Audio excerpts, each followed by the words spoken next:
बिस्मिल्लाह बिस्मिल्लाह इन्नल हम्दुलिल्लाह नहमदुहु व नस्तईनुहु व नस्तगफिरुहु व नऊज़ु बिल्लाहि मिन शुरूरि अनफुसिना व मिन सय्यिआति अमालिना मय यहदिल्लाहु फला मुदिल्ल लहु व मय युद्लिल फला हादिय लहु व अशहदु अल्ला इलाहा इल्लल्लाहु वहदहु ला शरीका लहु व अशहदु अन्ना मुहम्मदन अब्दुहु व रसूलुहु अम्मा बाद फ़इन्न खैरल हदीस किताबुल्लाह व खैरल हदी हदी मुहम्मदिन सल्लल्लाहु अलैहि वसल्लम व शर्रल उमूरि मुहदसातुहा वकुल्ला मुहदसातिन बिदा वकुल्ला बिदातिन दलाला वकुल्ला दलालातिन फिन्नार।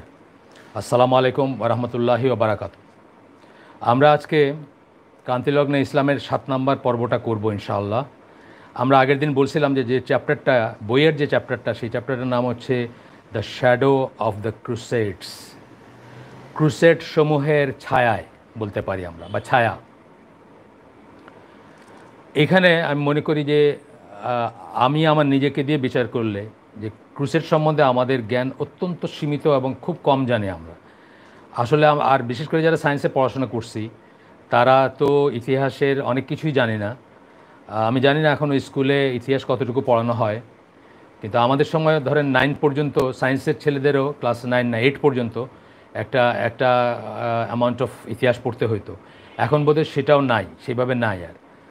আর এক্সট্রা কিছুতে যে এক্সট্রা কারিকুলার কিছুতে ইন্টারেস্ট নেবে বা ছেলেপেলেদের পড়াশোনা এত বেড়ে গেছে বা কম্পিটিশন এত বেড়ে গেছে, সেই স্কোপটাও বোধহয় এখন আর নাই। যে চাইলেও তারা হয়তো আর এখন আপনার এক্সট্রা মানে একটু যেটাকে আমরা জেনারেল নলেজ বলি বা আমাদের চাচা ছোলা ভাষায় যেটাকে আমরা আউট নলেজ বলে থাকি অনেক সময়, সেটার খুব একটা স্কোপ বোধহয় এখন আর নাই বা তারা পারে না সময় বের করতে। সো ক্রুসেড সম্বন্ধে আমাদের একটু জানার দরকার। ক্রুসেড হচ্ছে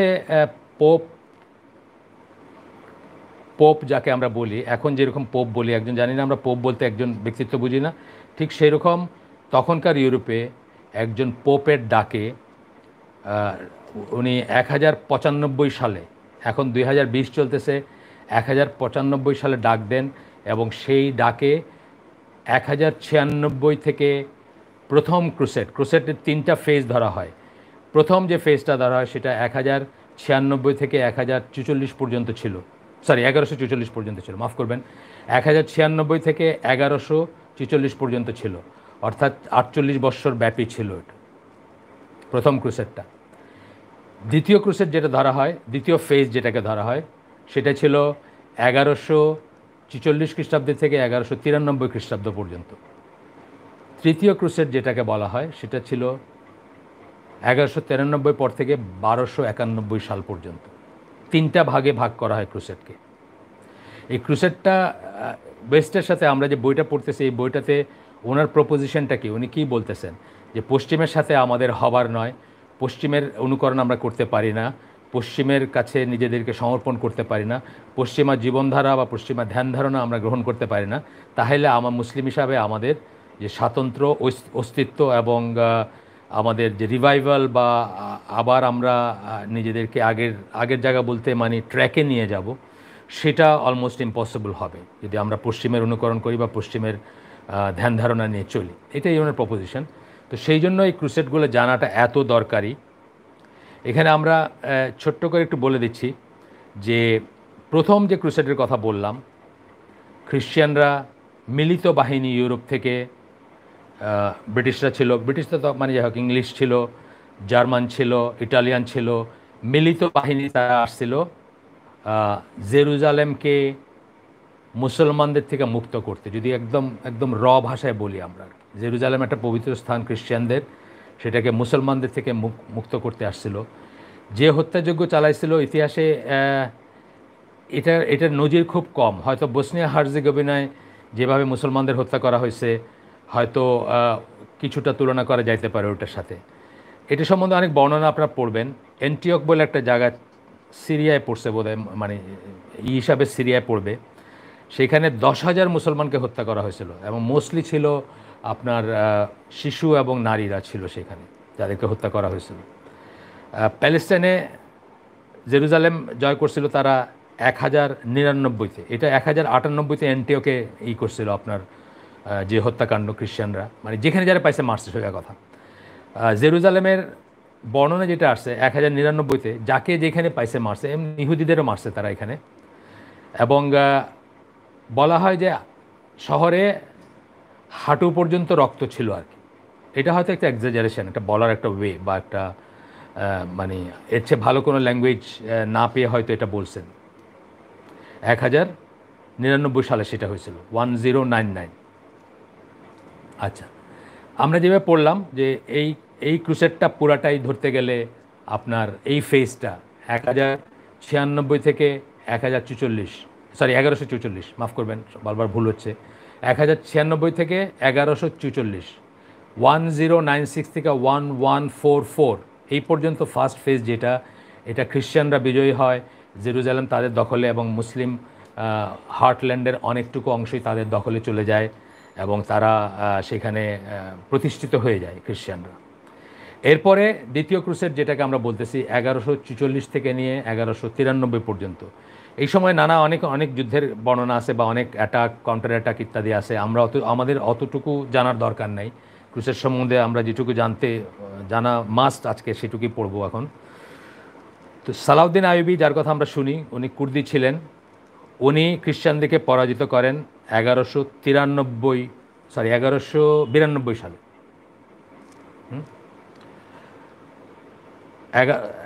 মাফ করবেন, সালাউদ্দিন আইয়ুবী খ্রিস্টানদেরকে পরাজিত করেন 1187 সালে এবং জেরুজালেম দখল করেন। 1192 একটা সাল, সেটা আসবে পরে, ইম্পর্ট্যান্ট আমাদের জন্য। সালাউদ্দিন আইয়ুবী খ্রিস্টানদেরকে পরাজিত করেন এবং জেরুজালেম পুনরুদ্ধার করেন 1187 সালে। আপনারা ইতিহাস পড়ে দেখেন, খ্রিশ্চিয়ানদের লেখা ইতিহাস পড়ে দেখেন, যারা নিউট্রালি, ইতিহাস তো নিউট্রালি কেউ লিখতে পারে না, কিন্তু যারা নিউট্রালি লিখছে তাদের ইতিহাস পড়ে দেখেন। আমি একটা বইয়ের নাম বলে দিচ্ছি, ventures of Islam, Marshall G Hodgson, তার লেখা একটা বই, 3 খণ্ডে। সেটা পড়লে আপনারা দেখবেন মোটামুটিভাবে নিউট্রাল আর কি, মোটামুটিভাবে নিউট্রাল বলা যায়। এবং উনি কী বলছেন মুসলমানদের সম্বন্ধে, মুসলমানরা যখন কোথাও কোনো দেশ জয় করছে, কোনো শহর জয় করছে, কোনো জয় করছে, তারা লুটপাট করে নাই, ধর্ষণ করে নাই, শিশুদের নারীদের হত্যা করে নাই। তারা মনে করতো তারা আল্লাহর চোখের সামনে আছে এবং সেই জন্য আল্লাহর কাছে তাদের জবাবদিহিতা আছে। এবং মুসলমানদের যুদ্ধ জয় করা আর খ্রিশ্চান বা কাফেরদের যুদ্ধ জয় করা আকাশ পাতাল তফাৎ। আপনারা মক্কা বিজয় দিয়ে শুরু করতে পারেন। মক্কা বিজয় দিয়ে যেমন রক্তপাতহীন বিজয় ছিল, সেই রকম মুসলমানরা যখন কোনো দেশ জয় করছে, তারা প্লান্ডার করে নাই, তারা রেপ করে নাই, তারা লুট করে নাই, তারা মানে ইনডিসক্রিমিনেটলি মানুষ হত্যা করে নাই। এটা আপনারা কাফেরদের লেখাতেও পড়তে পারবেন। একটা তো আমি বললাম, Marshall G Hodgson, Ventures of Islam, 3 খণ্ডে পড়ে দেখতে পারেন আপনারা। তো যাই হোক, সালাউদ্দিন আইয়ুবী কী করলেন 1187 সালে। সেকেন্ড ক্রুসেডটা আমরা কি বললাম, দ্বিতীয় ক্রুসেড যেটাকে বলা হয়, দ্বিতীয় ফেজ অফ ক্রুসেডস যদি বলি আমরা, সেটা হলো 1144 থেকে 1193। এরই ভিতর 1187-তে উনি খ্রিস্টানদেরকে পরাজিত করলেন এবং জেরুজালেম জয় করলেন। এরপরে ইংল্যান্ডের রাজা রিচার্ড, তার সাথে তার একটা হয় 1192 সালে। এই জন্য আমার কাছে 1192 সাল কথাটা আসছিল। তখন রিচার্ড যুদ্ধ ছাড়াই, আপনারা জানেন সেই গল্প যে উনি অসুস্থ ছিলেন, তার শিবিরে গেছিলেন সালাউদ্দিন বা ইত্যাদি ইত্যাদি, যাই হোক, একটা সন্ধি করে ফিরে যান। সেই সন্ধিটা হয়েছিল 1192 খ্রিস্টাব্দে। আর 1193 খ্রিস্টাব্দে সালাউদ্দিন আইয়ুবী মারা যান। এটার সাথে সাথে আরেকটা ফেজ চলে যায়। তাহলে প্রথম ক্রুসেডটা যদি আমরা বলি, প্রথম পিরিয়ডটা 1096 থেকে 1144, এটা খ্রিস্টানদের আধিপত্য ছিল, প্রচুর মুসলমানকে তারা মারছে, প্রচুর মুসলিম ভূমি তারা দখল করে নিয়েছিল। সেটার বিপরীতে দ্বিতীয় ক্রুসেডের কাল ধরা হয়, ক্রুসেড মানে ধর্মযুদ্ধ, আমাদের ধর্মযুদ্ধ না, তাদের ধর্মযুদ্ধ। জিহাদ আর ক্রুসেডের ভিতর কিন্তু মানে সেন্সে আকাশ পাতাল তফাৎ। জিহাদ যে কোনো স্ট্রাগলকে বলা হয়, জিহাদের সাথে কিতাল, জিহাদের একটা ফর্ম হচ্ছে কিতাল বা যুদ্ধ, অস্ত্র সহজে যুদ্ধ, কিন্তু যে কোনো স্ট্রাগলকেই জিহাদ বলা হয়। আমাদের দেশে যিনি স্রোতের বিপরীতে গিয়ে তার সব ছেলে মেয়েকে আল্লাহর পথে বড় করতে চাচ্ছেন, মানুষ কি বলে যে ভাই আপনি তো একটা জিহাদ করে যাচ্ছেন, মানে এই যে স্ট্রাগলটা এটাও জিহাদ।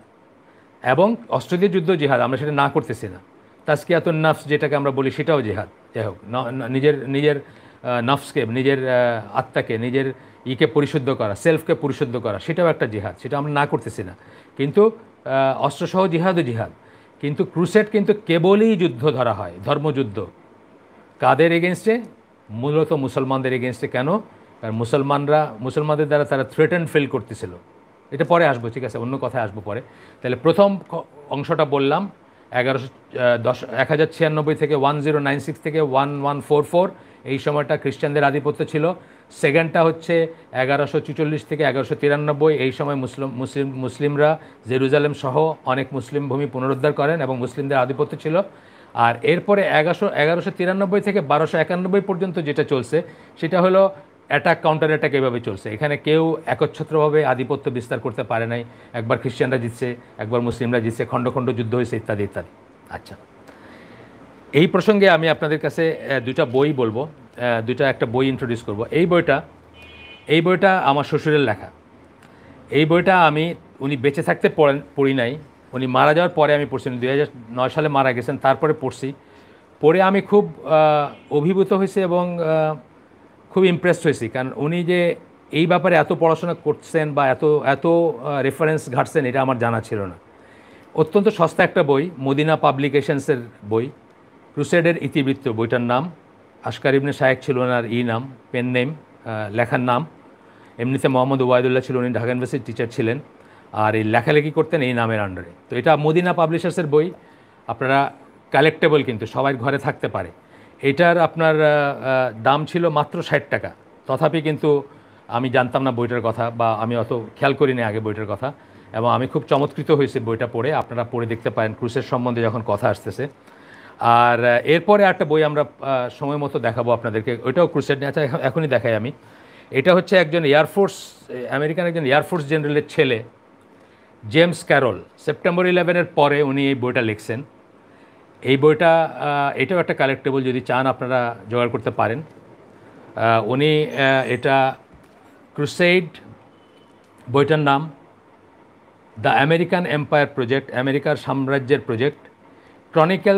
ক্রনিকলস মানে বৃত্তান্ত বা ধারাবাহিক বৃত্তান্ত, chronicles of an unjust war, যেটা একটা যুদ্ধ যেটা জাস্টিফাইড না, যেটা অন্যায় যুদ্ধের বর্ণনা, এই নামে লিখছেন। এটা সেপ্টেম্বর 11-এর পরে লিখছেন। বুশ প্রশাসন যেভাবে মুসলিমদের উপর যা করে গেছে সেটার বিরুদ্ধে লিখতে গিয়ে উনি লিখছেন। উনি বামপন্থী এক ধরনের, উনি বোস্টন গ্লোবের রিপোর্টার ছিলেন, এবং উনি একজন এয়ারফোর্স জেনারেলের ছেলে। ওনার সেনানিবাসে ওনার জন্ম বা ওনার জীবন কাটছে। এটা লিখছেন। এই বইটাও কালেক্টেবল। উনি ঠিক প্রিসাইজলি বোঝাইছেন যে ক্রুসেডের মেন্টালিটিটা পশ্চিমাদের মাথার থেকে এখনও বাইর হয় নাই। এখনও মুসলমানদেরকে মোকাবেলা করা, ধ্বংস করা, ক্ষতি করাকে তারা ধর্মীয় রেসপন্সিবিলিটি বলে মনে করে, যারা ট্র্যাডিশনাল খ্রিস্টান তারা। এটা উনি বলছেন এই বইতে, বা নানাভাবে উনি প্রমাণ করার চেষ্টা করছেন যে কিভাবে। আমরা ওইখান থেকেও একটু পড়বো পরে, কোনো এক সময় আপনাদেরকে পড়ে শোনাবো। আচ্ছা, যাই হোক, in the shadow of crusade, যেটা আমরা বললাম, ইন দ্য শ্যাডো অফ ক্রুসেডস, এই চ্যাপ্টারটার নাম। এখানে মোহাম্মদ হাসান যেটা বলতে চাচ্ছেন, বা এই বইতে যেটা বলতে চাচ্ছেন, সেটা হচ্ছে যে খ্রিশ্চানদের মাথার থেকে ইন জেনারেল সেই ক্রুসেডের চিন্তা, চেতনা, অথবা আবেগ, অথবা হিংসা বা হিংস্রতা কিছুই বের হয় নাই। এখনও তাদের ভিতরে এটা সুপ্ত অবস্থায় আছে। এবং যখনই ইসলামী ওয়ার্ল্ডকে ফেস করে তারা, এটা কোনো একটা দেশে, কোনো একটা জাতির মানে জাতিসত্তার বিরুদ্ধে হইতে পারে, কিন্তু মুসলমান হিসেবে যখনই কাউকে ফেস করে অথবা গ্লোবালি ফেস করে, তখনই তাদের মাথায় এই চিন্তাটা সবচেয়ে প্রথমে আসে। এই চিন্তা থেকে তারা বের হতে পারে নাই। এইটাই এই চ্যাপ্টারে বলা হবে। এই চ্যাপ্টারে আমরা নানাভাবে এটা শিখবো, এটা জানবো, এটা বুঝবো। এখানে ক্রুসেড নিয়ে কথা বলতে গিয়ে ছোট্ট একটু কথা না বললেই নয়। সেটা হচ্ছে যে একটা এতক্ষণ ধরে যা বললাম তার আলোকে, সেটা হচ্ছে 1917 সালের 11 ডিসেম্বর। 1917 সালে যারা ইতিহাস পড়েন তারা হয়তো তারিখটা জানবেন। 1917 সালের 11 ডিসেম্বর, প্রথম বিশ্বযুদ্ধের শেষের দিকে, ব্রিটিশ জেনারেল এডমন্ড অ্যালেনবি জেরুজালেমে প্রবেশ করেন, এবং সেই সময় তিনি একটা বক্তৃতা দেন। সেই বক্তৃতার একটা লাইন শুধু আপনাদেরকে পড়ে শোনাবো। সেই লাইনটা হচ্ছে, the war of the crusades are now complete. উনি বলছিলেন যে ক্রুসেডের যুদ্ধ আজকে সম্পন্ন হইল বা সম্পূর্ণ হইল, শেষ হইল। তাইলে দেখেন কবে সেই শুরু করছিল তারা, 1096-তে। আর 1917 সালে এসে ফার্স্ট ওয়ার্ল্ড ওয়ারে জেরুজালেম যখন ঢুকতেছেন উনি, অর্থাৎ ব্রিটিশরা জেরুজালেম দখল করলো বা জয় করলো, যাই বলেন এটা মুসলমানদের থেকে, আবার অটোমানদের থেকে টু বি প্রিসাইজ। এবং তখন উনি বক্তৃতায় কী বলতেছেন, the wars of the crusades are now complete. উনি বলতেছেন ক্রুসেডের যুদ্ধ আজকে শেষ হইল বা কমপ্লিট হইল। তার মানে মানে মানসিকতাটা আপনারা বুঝতেছেন কী মানসিকতা, কী মন মানসিকতা ব্রিটিশদের বা তাদের ছিল, বা ফার্স্ট ওয়ার্ল্ড ওয়ারেও তাদের কী কী কী ছিল, কী মনোবৃত্তি ছিল তাদের। এবং এই সময় এই খবরটা পাওয়ার পরে ব্রিটিশ, ইংল্যান্ড এবং জার্মানি সহ ইউরোপিয়ান দেশের বড় বড় চার্চগুলোতে ঘণ্টা বাজানো হয়েছে যে খ্রিশ্চান সাম্রাজ্যের বিজয় হয়েছে মুসলমানদের উপর, বা খ্রিশ্চান শক্তির বিজয় হয়েছে মুসলমানদের উপর। যদিও ফার্স্ট ওয়ার্ল্ড ওয়ারের দুই পক্ষই কিন্তু খ্রিশ্চান ছিল, মেজর দুই পক্ষ, কিন্তু জেরুজালেমটা দখল করার পরে এটাকে খ্রিশ্চানদের বিজয় বলে চার্চের ঘণ্টা বাজানো হয়েছে আর কি। আমাদের যেমন আজান দেয় না, হইলে আপনার বিশেষ কোনো ঘটনা ঘটলে কিন্তু আজান দেয়, খুশির হইলেও দেয়, দুঃখের হইলেও দেয়, বিপদের হইলেও দেয়। তো ওইভাবে ছেলে হইলে আজান দেয় না, আমাদের ছেলে হইলে আজান দেয়, মানে ওইভাবে বলতেছে আর কি, যে চার্চের বেল বাজায় তারা এটার করছে আর কি, মানে এটাকে সেলিব্রেট করছে যে জেনারেল অ্যালেনবি জেরুজালেমে প্রবেশ করছেন, বা খ্রিশ্চান শক্তি জেরুজালেম দখল করে নিছে। সেই জন্য এই জিনিসগুলো না জানলে, বা যেগুলো একটু একটু করে বললাম যে এই জিনিসগুলো না, পটভূমিটা না জানলে আজকের আলোচনাটা অনেকটা মিনিংলেস হয়ে যেতে পারে, এই জন্য জানা উচিত। আসেন এখন আমরা মেইন বক্তব্যে যাই। আমরা এর আগের অধ্যায়ে দেখছি যে পশ্চিমা সভ্যতার সাথে মুসলিমদের স্পিরিচুয়ালিটি বা আধ্যাত্মিকতা, যেটা বলি বিশ্বাসের ব্যাপারটা, সামঞ্জস্যপূর্ণ না, ইনকম্প্যাটেবল। কেন আমরা বলছি যে পশ্চিমারা তাদের এখনকার যে পশ্চিমা সভ্যতা, এটা আমরা আগেই বলছি যে এটা খ্রিশ্চিয়ানিটির কোনো ফলাফল না, বরং খ্রিশ্চিয়ানিটির সাথে বিদ্রোহ করার পথে, খ্রিশ্চিয়ানিটির এগেনস্টে বিদ্রোহ করার পরে, বা তাদের সাথে তাদের কাছে বের হয়ে যাওয়ার পরে, অথবা জীবনযাপনকে খ্রিশ্চিয়ানিটির বা চার্চের ইনফ্লুয়েন্স মুক্ত করার পরেই কিন্তু তাদের এই উন্নতিটা হয়েছে। এই উন্নতিটা তাদের তারপরে হয়েছে, এটা আমরা বলছি। কিন্তু এবং সেটা বলতে গিয়ে কী বলছে, যে তারা বিয়ন্ড এই জীবনের বাইরে কিছু দেখতে চায় না, এই পৃথিবীর বাইরে অতিজাগতিক কোনো ওয়াহি বলেন, ঈশ্বর বলেন, বা কমান্ডমেন্ট বলেন, বা নিয়ম বলেন, বা নীতি বলেন, বা নৈতিকতা বলেন, অথবা শরিয়া বলেন, বা ল বলেন, এগুলো তারা ধার ধারতে চায় না। সুতরাং এটা ইনকম্প্যাটেবল, আমরা আগেই দেখছি। এছাড়াও আরও একটা বড় কারণ আছে, যেই জন্য মুসলিমদের উচিত পশ্চিমা সভ্যতার অনুকরণ থেকে বিরত থাকা। এই ছাড়াও আরেকটা কারণ আছে, সেই কারণটা উনি এখন বলবেন। ওই কারণটা আগে বলছেন, স্পিরিট অফ দ্য ওয়েস্ট ছিল আগের চ্যাপ্টারটার নাম, যে এটার মিনিং হচ্ছে যে পশ্চিমের চালিকা শক্তিটা কী। পশ্চিমের চালিকা শক্তিটা আমরা দেখছি কি দুনিয়া। এইটার জন্য যেহেতু এইটার জন্য আমরা ডিফাইন করছি, বা আমরা দেখছি যে ইসলামের সাথে এটা ইনকম্প্যাটেবল বা সামঞ্জস্যপূর্ণ না। আজকে আরও একটা কারণ বলতেছেন উনি, তার মানে এছাড়া আরও একটি বড় কারণ রয়েছে, যে জন্য মুসলিমদের উচিত পশ্চিমা সভ্যতার অনুকরণ থেকে বিরত থাকা। তাদের সাথে তাদের অনুকরণ যেন না করি আমরা, এবং তাদের থেকে যেন দূরত্ব রাখি, তাদের থেকে যেন নিজেদেরকে আলাদা রাখি, বা ডিস্টিংক্ট রাখি, বা বৈশিষ্ট্যপূর্ণ রাখি, বা তাদের ভিতর যেন আমরা মিলেমিশে একাকার না হয়ে যাই। তারও একটা বড় কারণ আছে, অনুকরণ যেন না করি।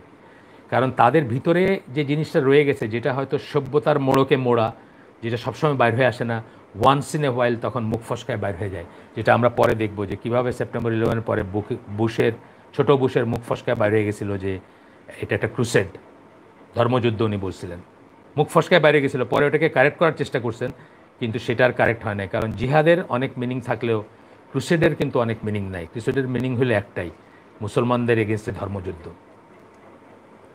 আচ্ছা, মেইনলি মুসলমানদের এগেনস্টে ধর্মযুদ্ধ। আচ্ছা, এরপরে বলবো আমরা যে ইতিহাসে দেখা যায় কোনো কারণ ছাড়াই পশ্চিমা সভ্যতা ইসলামের বিরুদ্ধে অদ্ভুত এক শত্রুতা পোষণ করে এসেছে। এটা আমি আগেও বলছি, আমাকে যারা চিনেন তারা অনেক বক্তৃতায় আমি বা অনেক হালায় আমি বলছি, অনেক সময় বলছি যে আমি আসলে একটা জিনিস বুঝি না, যে ইউকে বিশেষ করে, মানে ইংল্যান্ড যেটাকে আমরা বলি বা ইউকে বলি, এনিথিং ইসলামিক অথবা এনিথিং রিগার্ডিং ইসলাম, যে কোনো কিছু ইসলাম সম্বন্ধীয় যে কোনো জিনিসের যে কোনো জায়গায় যে কোনো ধরনের বিরোধিতা করতে তারা কখনো কৃপণতা করে নাই। সারা দুনিয়ার কেউ সাপোর্ট না করলেও মার্কিন যুক্তরাষ্ট্র বা অন্য কোনো দেশের ইসলাম বিরুদ্ধ কোনো ড্রাইভকে তারা অলওয়েজ সাপোর্ট করছে। আমি একটা ক্লাসিক উদাহরণ দিই যে 86 সালে আমি ইংল্যান্ডে ছিলাম, তখন রোনাল্ড রেগানের এই ছিল কি বলবো শাসন ছিল আমেরিকায়। তো রেগানের অর্ডারে লিবিয়াতে আমেরিকান এয়ারফোর্স আক্রমণ করছিল এবং বোম্বিং করছিল। সেই আমেরিকান এয়ারফোর্সের প্লেনগুলোর নাম আমার মনে আছে F-111, বিশেষ শ্রেণীর প্লেন এবং খুব উন্নত মানের প্লেন ছিল সেগুলাকে কোনো ইউরোপিয়ান দেশ এয়ার স্পেস ইউজ করতে দেয় নাই। স্পেন, ফ্রান্স বা অন্য কেউ মানে যাদের উপর দিয়ে যাবে কেউ ইউজ করতে দেয় নাই, যে জন্য সেই প্লেনগুলোকে আকাশে রিফুয়েল করতে হয়েছিল, আমার মনে আছে এখনও। একমাত্র ইংল্যান্ড ছাড়া সেগুলো ইংল্যান্ডের মাটির থেকে উড়ে গেছে এবং বোম্বিং করে আবার ইংল্যান্ডের মাটিতে ফিরে আসছে F-111, আমার এখনও মনে আছে। তো আমি অনেক সময় অবাক হই যে এটা আমি এক্সপ্লেন করতে পারি না যে কেন তারা এত ইসলাম বিদ্বেষ, কেন তাদের বা এত ঘৃণা, কেন যে কোনো জায়গায় এনিথিং ইসলামিকের এগেনস্টে তারা সবসময় আসে। এবং আপনি দেখবেন এগুলার রুটগুলো দেখবেন ইংল্যান্ডে, বা এগুলোর রুটে দেখবেন ইংল্যান্ড। এই যে প্যালেস্টাইনের লক্ষ লক্ষ মানুষ মারা গেল, রক্তের বন্যা বলল, আজ পর্যন্ত চলতেছে অশান্তি, মানুষ মরতেছে, বা এই যে কাশ্মীরে চলতেছে বা যেখানেই চলতেছে, তার পিছনে কিন্তু তাদের একটা হাত আছে। দুই একটা জায়গায় আমরা দেখবো অন্যদেরও আছে, ফ্রেঞ্চদেরও আছে, সেটা অন্য কথা। কিন্তু ব্রিটিশরা যেন একদম আদা জল খেয়ে সকল ইসলামিক জিনিসের বিরুদ্ধে সবসময় লেগে আছে, এটা এক্সপ্লেন করা খুব ডিফিকাল্ট। এই জন্য মোহাম্মদ আসাদও বলতেছেন যে ইতিহাসে দেখা যায় কোনো কারণ ছাড়াই বলতেছেন, কারণ মানে কোনো প্লজিবল কারণ নাই, কোনো এক্সপ্লেনেবল কারণ নাই, আমরা যে এক্সপ্লেন করবো কাউকে বোঝাই দেবো সেরকম কোনো কারণ নাই। পশ্চিমা সভ্যতা ইসলামের বিরুদ্ধে, পশ্চিমা সভ্যতার কথা উনি বলতেছেন। আমি আরও পার্টিকুলারলি ইংল্যান্ডের কথা বললাম, কারণ ইংল্যান্ডটা আমি বুঝতে একদমই নারাজ। ধরেন বা অপারক বলি আমি, সেটাই ভালো, আই এম আনএবল টু আর কি। কারণ ধরেন স্প্যানিশদের একটা থাকতে পারে যে স্পেনের একটা বিরাট অংশ মুসলমানদের দখলে ছিল, অলমোস্ট হোল অফ স্পেনই ছিল ধরেন, বা অনেক বড় একটা অংশ ছিল, পর্তুগালের একটা অংশ ছিল বা পর্তুগাল পুরাটাই ছিল, ইটালির একটা অংশ ছিল, সিসিলি ছিল, সার্ডেনিয়া ছিল, মাল্টা ছিল, বা এরকম কিছু কিছু জায়গা আমি এক্সপ্লেন করতে পারি যে তাদের ফ্রান্স অ্যাটাক করছিল 711-তে বোধহয়, খ্রিস্টাব্দ, তাদেরও একটা কারণ থাকতে পারে। কিন্তু ইংল্যান্ডের তো আসলে কোনো কারণ নাই, ইংল্যান্ড তো মুসলমানরা কোনোদিন দখল করে নাই। কিন্তু ইংল্যান্ডের এই যে ঘৃণা বা এই যে মুসলমানদের এগেনস্টে সবসময় দাঁড়ানোর ব্যাপারটা, এটা আমার কাছে খুব অদ্ভুত লাগছে সবসময়। এইটাই উনি আরেকভাবেও বলতেছেন, গোটা ইউরোপের কথাই বলতেছেন। তো বলতেছেন যে এটাও আসছে গ্রেকো রোমান ট্র্যাডিশন থেকে। আপনারা যদি ইসলামের আগের পর্যায়ে চলে যান, আগের অংশে চলে যান, তাহলে কারা প্রমিনেন্টই ছিল, মানে কারা ইউরোপের প্রমিনেন্ট ছিল, বা সভ্যতার কথাও যদি আপনি ধরেন, যে গ্রেকো রোমান ট্র্যাডিশন যেটা, সেটা একটা বিরাট একটা ফ্যাক্টর ছিল, তাই না?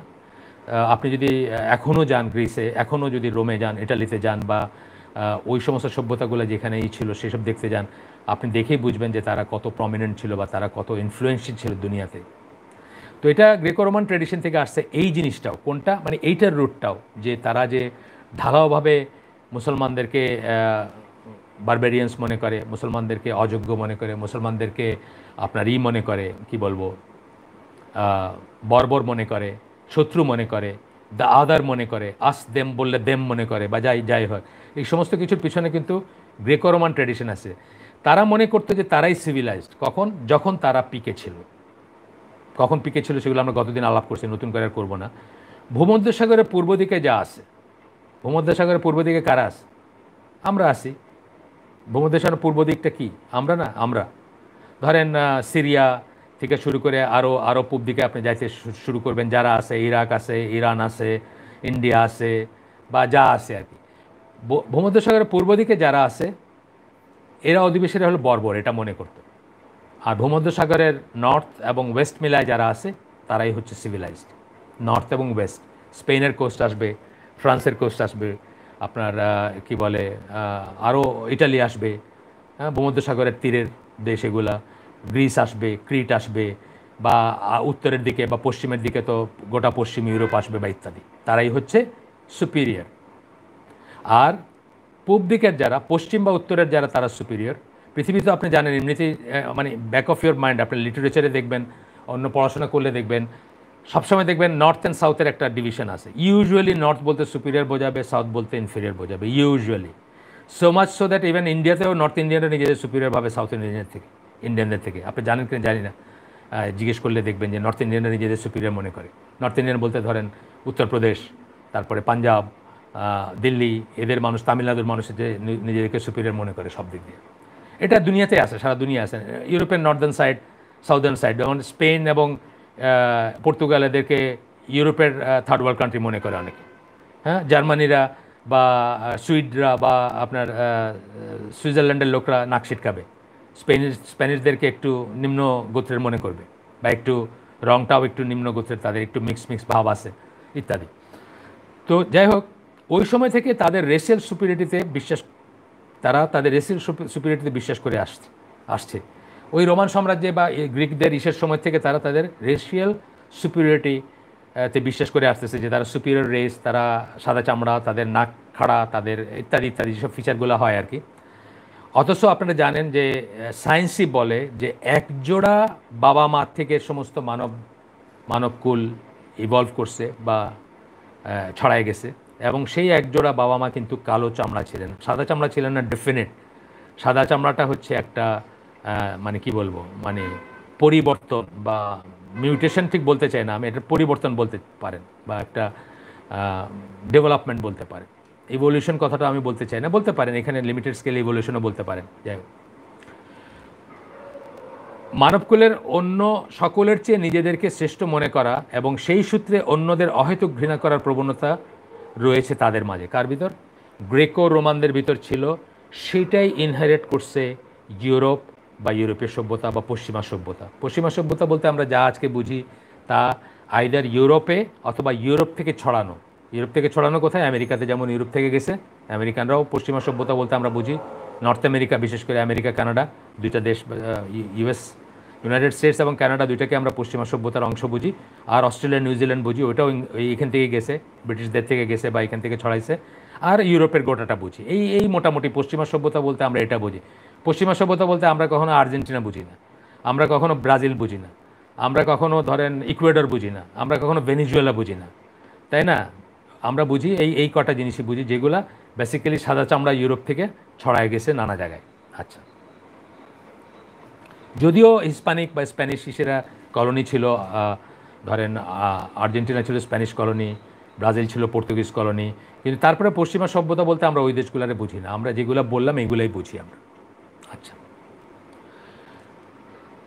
এরপরে বলতেছে কিন্তু ইসলামের প্রতি তাদের বৈরিতা নিয়ে গবেষণা করতে গেলে শুধু এই কারণগুলোই সব নয়। এই যেগুলো বললাম, কি বললাম, যে তারা নিজেদের সুপিরিয়র মনে করতো, তারা গ্রিকো রোমান ট্র্যাডিশন থেকে এটা ইনহেরিট করছে, তাদের রেশিয়াল ছিল, সুপিরিয়রিটি ছিল, কিন্তু ইসলামের এগেনস্টে তাদের শত্রুতা কেন হয়েছে, কেন আসছে, বা বুঝতে গেলে এগুলো এনাফ নয়।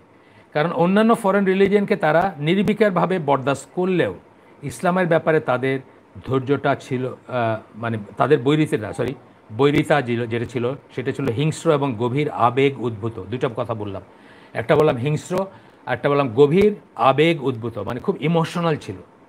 এটা আমি কিছু উদাহরণ দিব আপনাকে।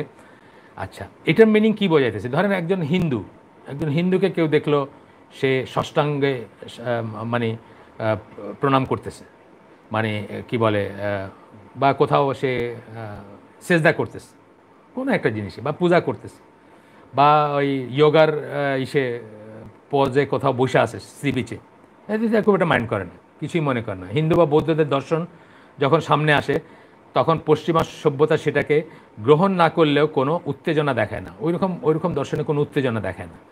বড়জোর এটাকে নিয়ে ফান করতে পারে, কখনো ফান করে এইসব নিয়ে। যেমন আমি একটা কথা বলি, ছোট্ট এক্সপিরিয়েন্স শেয়ার করি, যে ইউটিউবে একটা দেখছি আমি, ডকুমেন্টারি টাইপের, যে কিছু জিনিস সেটা দুনিয়ার কোথাও দেখবা না তুমি, শুধু ইন্ডিয়ায় দেখবা। কেউ বানাইছে, পশ্চিমের কেউ বানাইছে বা কেউ করছে, তো সেখানে অনেক কিছু বলছে, সব গোটাটাই ফান, এবং গোটাটাই হচ্ছে লাইট ফান আর কি হিন্দুইজম নিয়ে, কিন্তু বৈরিতা না। কিন্তু ফান আর বৈরিতা কিন্তু এক না। ফান করতেছে, একটু লাইটলি কথা বলতেছে। তো এখানে একটা ছবি যেমন দেখাইতেছে যে একটা গাভী প্রস্রাব করতেছে, আর একজন একেবারে মানে একদম লেটেস্ট ফ্যাশনের কাপড় চোপড় পরা মহিলা, একদম মড মহিলা, উনি আজলা ভরে সেই পেশাবটা পান করতেছেন। এই যে জিনিসটা, এটাতে কিন্তু শত্রুতা প্রকাশ হচ্ছে না, একটা ফান করতেছে নিয়ে, লাইট ফান যেটাকে আমরা বলি। ইসলামের ব্যাপারে কিন্তু ব্যাপারটা তা না। কিন্তু ইসলামের প্রসঙ্গ আসলেই তারা উত্তেজিত রাগান্বিত বোধ করে, এক ধরনের উত্তেজনা হয়ে যায় তাদের ভিতরে, যে সামনে দেখাক বা না দেখাক, এবং এক ধরনের ক্রোধ চলে আসে তাদের ভিতরে, রাগ করে তারা। এটা একটা উদাহরণ আমি আমার লাইফ থেকে বলতেছি। আমি একবার মাল্টায় গেছিলাম, আপনার মাল্টার নাম শুনছেন না তো? ভূমধ্যসাগরীয় একটা দ্বীপ রাষ্ট্র বলে এটাকে মাল্টা। ব্রিটিশদের কলোনি ছিল একসময়, প্রিডমিনেন্টলি মানে ক্যাথলিক বা খুব কট্টর খ্রিশ্চান, এবং পুরা দেশটা আপনার ট্যুরিজমের উপর বেঁচে থাকে, মানে ট্যুরিজমই হচ্ছে তাদের মেইন সোর্স অফ ইনকাম। তাদেরও আবার একটা ক্যাপিটাল আছে, ভ্যালেটা বলে। তা আমি সেখানে গেলাম, বেসিক্যালি সব মিউজিয়াম, মানে পুরানা দিনের কোন খ্রিশ্চান কোন পোপ বা কোন রাজা কি পড়ছিল, তার জামা, তার তরবারি, তার এটা। এক সময় মুসলমানরা এটা অল্প দিনের জন্য মুসলমানদের দখলে ছিল। এখনও সেটার চিহ্ন দেখবেন, আপনি বিল্ডিংয়ে দেখবেন, রাস্তার নামে দেখবেন রাবাত রাস্তার নাম, এমদিনা, মদিনা বা এই ধরনের রাস্তার নাম দেখবেন, এবং বোঝা যায় যে এখানে একসময় মুসলিমরা ছিল, এটা একদম স্পষ্টতই বোঝা যায়। তো আমি আমার যেরকম শেষ কয়েক বছর আমার জীবনের আমি কাটাইছি, আমি কোনো শপিং করতাম না, আমি শুধু বইয়ের দোকানে যাইতাম, বই কিনতাম বা বই দেখতাম। তো আমি ওইখানে খুঁজতে একটা বইয়ের দোকানে গেলাম, গিয়ে দেখলাম যে ওইখানে জালালউদ্দিন রুমির কি জানি 2টা বই আছে। জালালউদ্দিন রুমি যেহেতু ইসলাম ভাব আছে, যদিও উনি সুফি বা উনি তো অন্য একটাই, উনি তো সর্বেশ্বরবাদী ছিলেন, উনি মুসলিম কিনা সেটা আরেকটা বিতর্ক, মুসলিম ছিলেন কিনা, যদিও আমাদের দেশে খুব রিভিয়ার্ড বা খুব সম্মানিত। ওনার বই কওমি মাদ্রাসায় পড়ানো হয়, মাসনাবি, একদম রিলিজিয়াস জিল নিয়ে পড়ানো হয় বইটা, যদিও বইটা ফুল অফ শিরক অ্যান্ড কুফর। আচ্ছা, এখন আমি মাল্টার ওই বইয়ের দোকানে গেলাম, গিয়ে যখন 2টা বই পাইলাম তখন আমি চিন্তা করলাম যে তাইলে হয়তো ইসলামের উপর অন্য কোনো বই থাকতে পারে, কিন্তু ওইরকম ওই সায়েন্টিফিক কোনো মেথড পাইতেছি না যেটা দিয়ে। অনেক সময় ধরেন পশ্চিমা দেশের বলতে আমি বোঝাচ্ছি যে আমেরিকায় বা ইংল্যান্ডে আপনি লাইব্রেরিতে জায়গায় জায়গায় কম্পিউটার দেওয়া থাকে বা একটা দেওয়া থাকে, পিসি দেওয়া থাকে, অথবা একটা টার্মিনাল দেওয়া থাকে, যেখানে আপনি বইয়ের নাম দিলে সার্চ করতে পারেন আপনি ওই ইনভেন্টরিতে আছে কি না, থাকলে কয় কপি আছে, না থাকলে কবে পাইতে পারেন, অর্ডার করলে কতদিনে পাবেন ইত্যাদি থাকে। তো ওই রকম মনে করে আমি ওইরকম কিছু না দেখে আমি লোকটাকে জিজ্ঞেস করলাম যে এইখানে কি ইসলামের উপর কোনো বই আছে কিনা, মুসলিমদের জন্য কোনো বই আছে।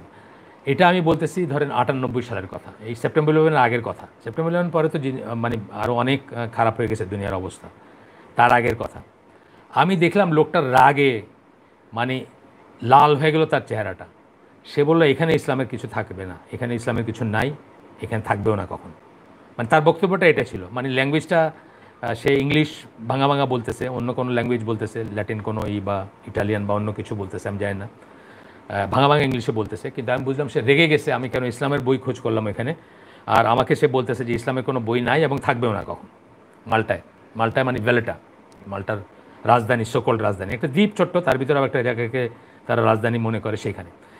তো যখনই ইসলামের আসে তখন আর তারা নিউট্রাল থাকতে পারে না, বরং তখন বায়াসড হয়ে যায়। এই কথাটাই আমি আপনাদেরকে এই পর্বে বলতে চাইছিলাম, যে অন্য দিন বা ধর্মের কথাকে তারা একভাবে দেখে, এক ধরনের কৌতূহল নিয়ে দেখে, অথবা একটা হাসি ঠাট্টা করলো, সেটাও লাইট হাসি ঠাট্টা। অনেক সময় দেখবেন আপনি আমেরিকায় দেখবেন কোথাও কোনো একটা স্কুল বা কোনো একটা অনুষ্ঠানে কেউ এরকম করে নামাজতে বলতেছে, এটা একটা লাইটলি বলা জিনিস, বললেও কিছু আসে যায় না, না বললেও কিছু আসে যায় না। কিন্তু ইসলামী কিছুর ব্যাপারে তারা এই উদারতাটা দেখাইতে পারে না, ইউজুয়ালি পারে না, আর দেখাইলেও সেটা মেকি হয়। আল্লাহ তাদেরকে ভালো বুঝছেন। সূরা আলে ইমরানের 118-19 নম্বর আয়াতে আল্লাহ বর্ণনা করছেন যে তাদের ভিতরে অ্যাকচুয়ালি কী খেলে বা কী থাকে তখন। আচ্ছা,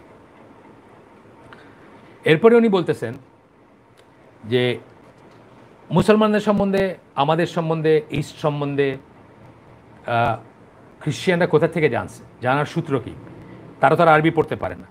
তো প্রাইমারিলি কাদের থেকে জানছে? যাদেরকে আমরা প্রচলিত ভাষায় অরিয়েন্টালিস্ট বলি, তাদের কাছ থেকে। আমি একটু পানি খাই দাও।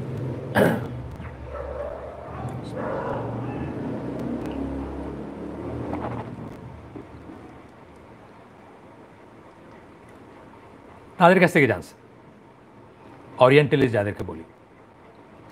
এই অরিয়েন্টালিস্টদের অনেকে আবার খ্রিস্টান ধর্মযাজক ছিল। পুরান দিনের কিছু, যেমন শাক একজনের নাম দেখবেন আসবে, ইগনাজ গোল্ডজায়ার একজনের নাম, পুরান দিনের 1800 সামথিংয়ের। তারপরে পরবর্তীকালে আপনি ইদানিংকালের যদি বলি আমি, ধরেন বার্নার্ড লুইস একজন আছেন, এই জাস্ট এখনকার। জিলিস ক্যাপেল একজন আছেন, ফ্রেঞ্চ। বার্নার্ড লুইস ইহুদি, উনি একজন। ডব্লিউ মন্টগমারি ওয়াট আছেন একজন। এই ধরনের অনেক অরিয়েন্টালিস্টদের নাম পাবেন আপনি। খুব এক্সেপশন, 2-1 ছাড়া বেশিরভাগ অরিয়েন্টালিস্টই কোনো যুক্তি বা গবেষণার বৈজ্ঞানিক ভিত্তি ছাড়াই তারা তাদের লেখায় ইসলামের বিরুদ্ধে একপেশে অবস্থান নিয়েছেন। তারা তাদের লেখায় ইসলামের এগেনস্টে সবসময় বায়াসড হয়েছে, কোনো সময় নিউট্রালি লিখতে পারেননি, সবসময় একপেশে একটা অবস্থান নিয়েছেন। এদের কথা জানতে হইলে খুব চমৎকার একটা বই আছে, যেটা আমি মনে করি গত শতাব্দীর একটা শ্রেষ্ঠ কাজের একটা। ওই যে বলছিলাম না যে আমি আসলে কথায় কথায় বলছিলাম যে কোরআন হাদিসের বাইরে যদি 10টা বই আমি বলি তাহলে ইসলামের দ্য ক্রসরোডস বলছিলাম। এটা আমাকে ভুল বুঝছেন, অনেকে মনে করছে আমার কাছে বোধহয় একটা লিস্ট আছে 10টা বইয়ের, আর সেই লিস্টে বোধহয় 1, 2, 3, 4, 5, 6 করে আসে, এরকম ব্যাপারটা তা না। আমি একটা ইম্পর্টেন্স বোঝাইতে গিয়ে আমি বলছিলাম কথাটা। আমার কাছে ওই রকমের কোনো লিস্ট আমি করি নাই। তবে তারপরে আমি বলবো, যদি আপনাদের যদি সত্যি পড়ার ইচ্ছা থাকে, কারো সত্যি ইসলাম নিয়ে কাজ করার, সত্যি কী চলতেছে দুনিয়া এটা বোঝার ইচ্ছা থাকে, তাহলে আপনারা ইসলামের দ্য ক্রসরোডস যেমন একটা বই বলছি, একইভাবে আরেকটা বই আমি অনেক সময় বলি, বইটার নাম হচ্ছে brain sex. Brain sex has got nothing to do with sex. এটা সেক্সের কোনো ব্যাপার না। ব্রেইন সেক্স মানে ব্রেইন জেন্ডার, কীভাবে পুরুষরা একরকম চিন্তা করে, নারীরা একরকম চিন্তা করে। ইসলামের সাথে এটা ধরে 90% কম্প্যাটেবল বইটা। ইসলাম নারী পুরুষের সম্পর্ক সম্বন্ধে যা বলে এই বইটা এক্স্যাক্টলি তাই বলে, অথচ এটা লিখছেন 2জন কাফের, অ্যান ময়ের এবং ডেভিড জেসেল।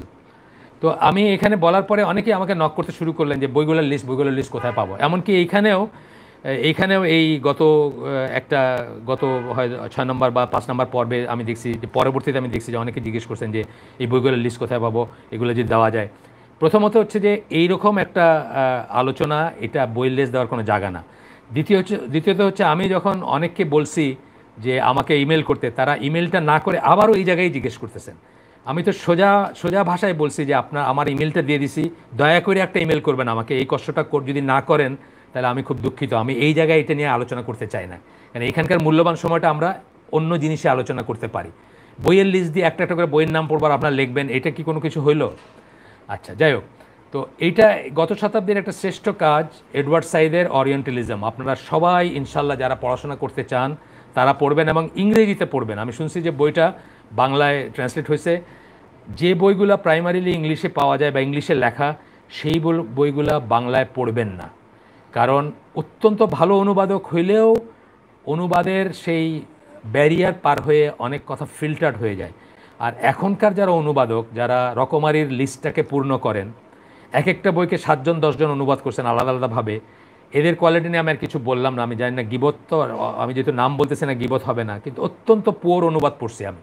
মানে যে শব্দটা অনুবাদ করতেছেন ওই শব্দটার মানে জানেন না উনি, না জেনে হুবু ওই শব্দটা বলতেছেন। যেমন ধরেন গালফ কোস্ট, GULF গালফ, এটা জানেন না, উনি গুলফ কোস্ট লিখতেছেন।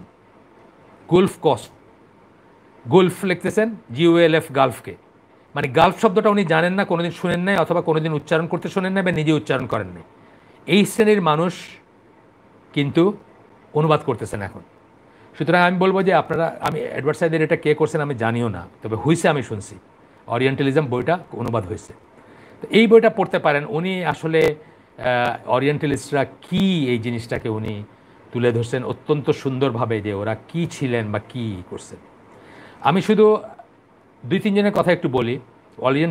অরিয়েন্টালিস্ট হিসাবে বলতেছি না, পৃথিবীর সবচেয়ে উদারপন্থী মানুষ যারা, এই পৃথিবীর ইতিহাসে সবচেয়ে উদারপন্থী মানুষ যারা, তাদের ভিতর কারা? ফ্রেঞ্চ রেভলিউশনের দার্শনিক যারা, ভল্টেয়ার, রুশো, বা পরবর্তীতে সাম্যবাদের বাপ যিনি, সাম্যবাদের বাপ বলা হয় যারে, কার্ল মার্কস, সকল সাম্যবাদী কমিউনিস্টদের কমরেড যিনি, ইনারা পর্যন্ত ইসলামের ব্যাপারে এসে বা মুসলমানদের ব্যাপারে এসে বা কলোনাইজ মুসলমানদের ব্যাপারে এসে, কার্ল মার্কসের কথা বলতেছি, উনি কিন্তু আর সেই উদার সাম্যবাদী থাকতে পারেন নাই।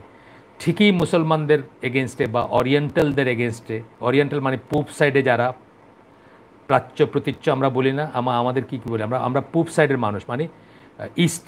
অরিয়েন্ট বলতে কিন্তু ইস্ট বোঝানো হয়, ইস্টার্ন সাইড, হ্যাঁ, ইস্টার্ন যারা। আর অক্সিডেন্টাল বোঝাইতে পশ্চিমা বোঝানো হয়, অরিয়েন্টালস বোঝাইতে ইস্টার্নদের বোঝানো হয়। তার ব্যাপারে জাস্টিস করতে পারেন নাই।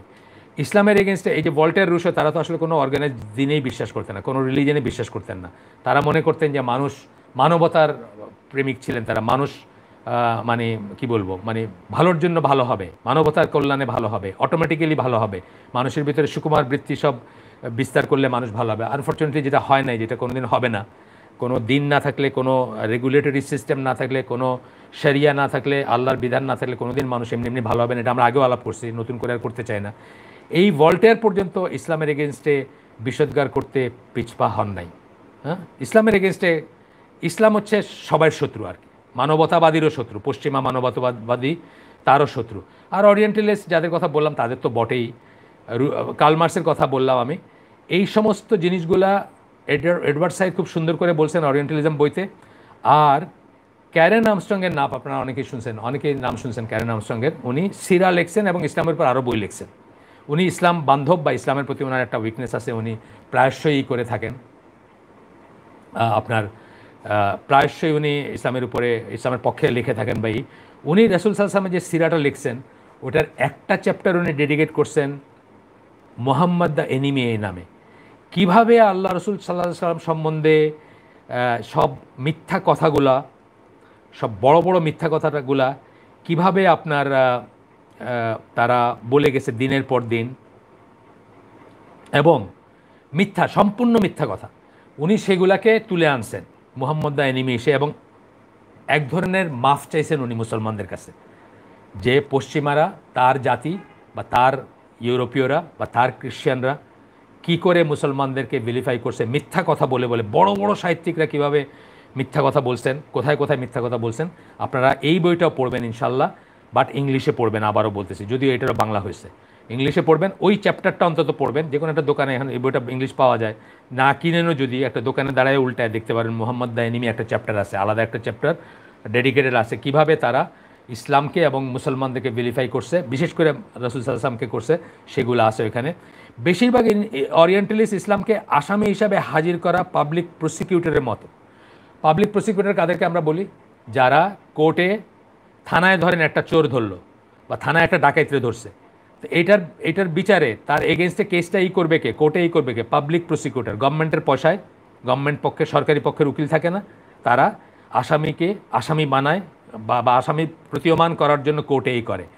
তো বলতেছে যে বেশিরভাগ ওরিয়েন্টালিস্টরা এই পাবলিক প্রসিকিউটরের রোল নিছে যখন ইসলাম নিয়ে কথা বলতে গেছে। অর্থাৎ একটা আসামিকে সে উপস্থাপন করতেছে পাঠকের বিচারের কাছে। আর বলতেছেন, খুব সুন্দর করে বলছেন মোহাম্মদ আসাদ এই জায়গার কথাটা, এই কথাগুলা। আর বলতেছেন যে যারা কিছুটা পক্ষেও লেখে, তাদের অবস্থানটাও এরকম যে আসামি পক্ষে যখন কেউ উকিল হিসাবে দাঁড়ায় না, তখন কি করে, অনেক সময় সরকারি পক্ষ কি করে, উকিল ঠিক করে দেয় যে আসামি ধরেন পয়সা নাই, তার পয়সা নাই বা তার পক্ষে কোনো উকিল নাই, তখন সরকারি খরচেই একজন উকিল তারা দেওয়া হয় তার পক্ষ সমর্থন করার জন্য।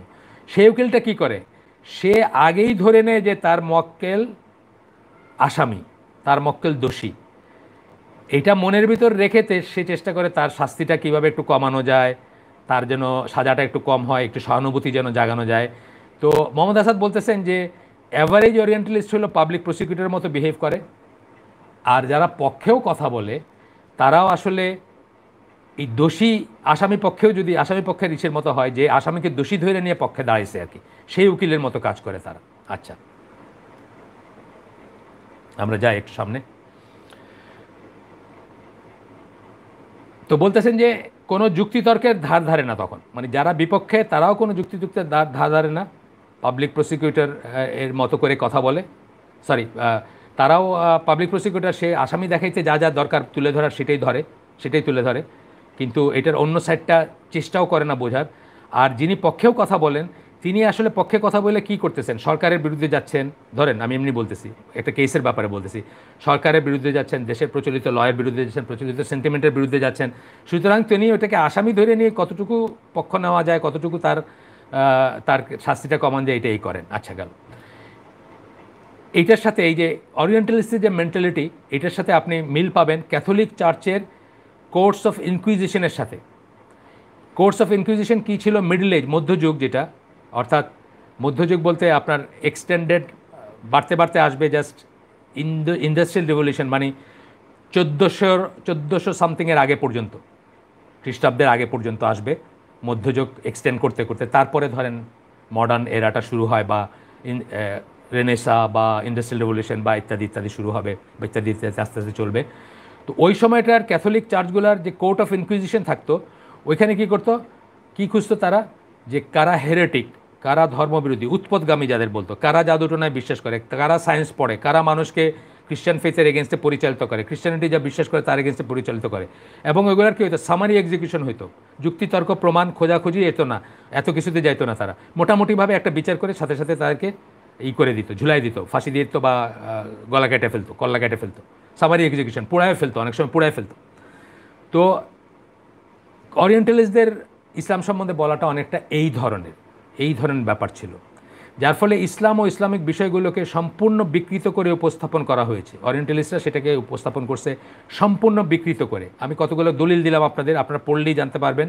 একটা বললাম ওরিয়েন্টালিজম এডওয়ার্ড সাইডের, আর একটা বললাম ক্যারেন আর্মস্ট্রংয়ের Muhammad the biography of a prophet, বা এরকম কিছু পুরার নামটা, ওইটার একটা চ্যাপ্টার, মোহাম্মদ দ্য এনিমি। আরও অনেক বই আছে এরকম, পড়তে পারেন আপনারা।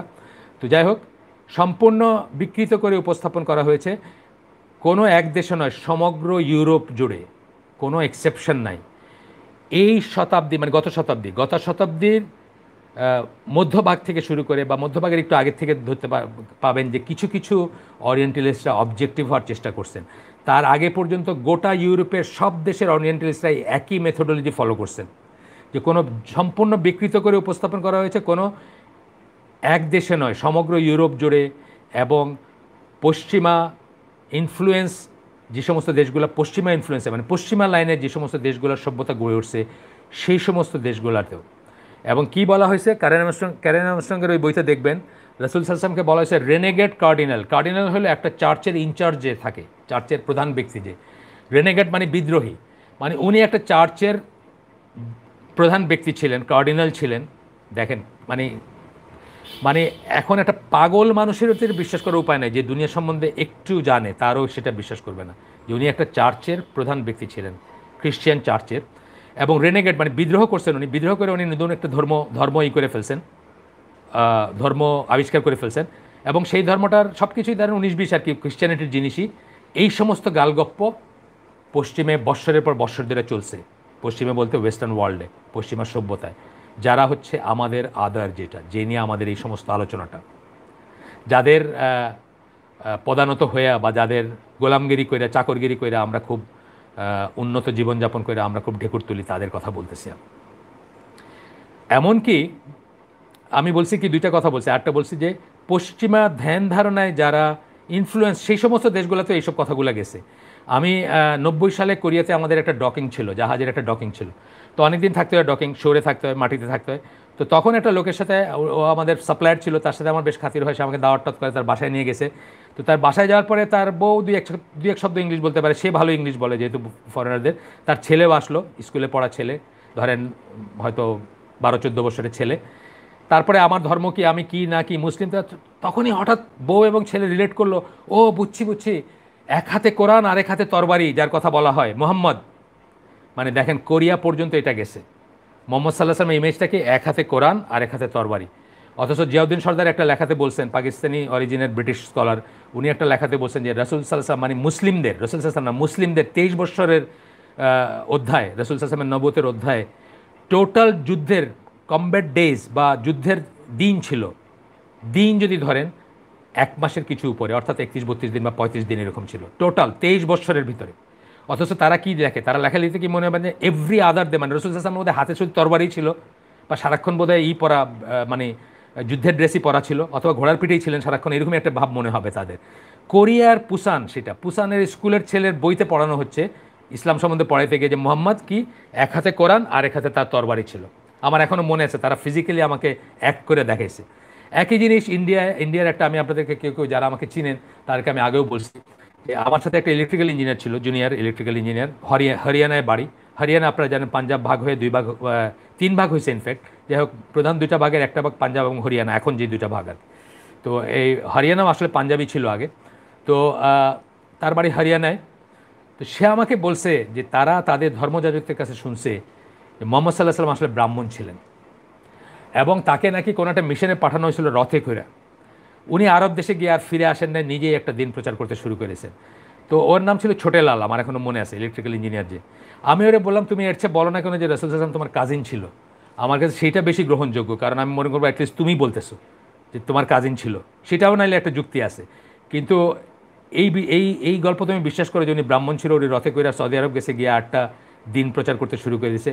এই ধরনের কথা আল্লাহ রসুল সাল্লাল্লাহু আলাইহি ওয়াসাল্লাম এবং ইসলাম সম্বন্ধে পশ্চিমে প্রচলিত, এবং পশ্চিমারা যে সমস্ত দেশে ইনফ্লুয়েন্স ছিল তাদের, যে সমস্ত দেশে তাদের রাজত্ব ছিল, তাদের চলছে, তাদের ইনফ্লুয়েন্স ছিল, সেখানেও এই জিনিসগুলা প্রচলিত। এখন আমরা একটা উদ্ধৃতি পড়ব বই থেকে। বই থেকে আমরা মাঝে মাঝে একটু একটু উদ্ধৃতি পড়ি, আমরা আগেও পড়ছি, আজকেও পড়বো। দুইটা উদ্ধৃতি, দুইটা বা তিনটা পড়বো আমরা। প্রথমটা হচ্ছে এটা, কনক্লুশন। এই এতক্ষণ ধরে যা পড়লাম সেটার কনক্লুশন হচ্ছে that the occidental mind on the whole is for some reason or other prejudiced against Islam as a religion and a culture. ইসলামকে একটা রিলিজিয়ান, ধর্ম হিসাবে চিন্তা করলে, অথবা একটা কালচার বা সংস্কৃতি হিসাবে চিন্তা করলে, পশ্চিমা অক্সিডেন্টাল মাইন্ড, মস্তিষ্ক যেটা চিন্তা, সেটা হচ্ছে প্রেজুডিস, মানে আগের থেকেই তার ধারণা আছে যে ইসলাম বর্বর, ইসলাম শত্রু, ইসলাম মাইরে ফেলে, ইসলাম কেটে ফেলে, ইসলাম আমাদেরকে ধ্বংস করতে আসলে, ইসলাম দখল করে ফেলতে আসছে, আমাদের ছেলে মেয়েগুলো সব নষ্ট, মানে যা যা যা যা আসতে পারে মনে। এই কথাটা মোহাম্মদ আসাদের আমি পড়লাম, কনক্লুশন। তারপরে আমরা একটু আগাই। কেউ ভাবতে পারেন যে মুসলিমরা যেহেতু সিসিলি, স্পেন, সার্ডিনিয়া ইত্যাদি দখল করেছিল, যেটা আমি আগে বলছি আপনাদের, এবং সাউথ ফ্রান্স আক্রমণ করেছিল, এগুলো সব হলো 8ম শতাব্দীর কথা, 7ম 8ম শতাব্দীর কথা, হয়তো সেইখান থেকে হয়তো এই শত্রুতার উৎপত্তি। এটা আমি আগেই বলছি যে এটা একটা রিজনিং হইতে পারে, কিন্তু আসলে তা না। এরপরে বলতেছেন,